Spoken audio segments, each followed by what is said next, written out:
তো কিচেনের সাদার ইতিমধ্যে খাম চলে আর একটা সাদারও খাম আপনাদের দেখাইতাম চাই, যেটা আমরা অঞ্চলে বহুত এই খামটা দিই না, যার কারণে বহুত কষ্ট পরিণতি করা হয় বেডিং তো লাগি। স্পেশালি আমি দেখাই আপনাদের কিচেনের এই যেটা সাদা দেখতে হইতে এটা হইলে কি বেসিনের জায়গা, আর ওবাদি এই লোক গিয়া এটা হইলে কি দেখতে হইতে চৌকার জায়গা, মানে চুলা তৈবার জায়গা।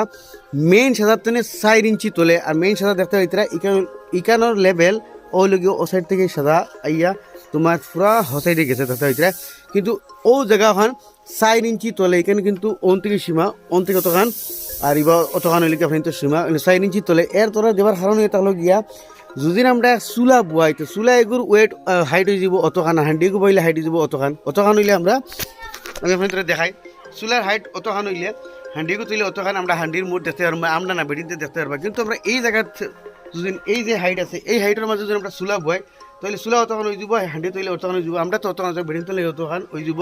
আর চুলার মোড় দেখতে বহুত কষ্ট হয়।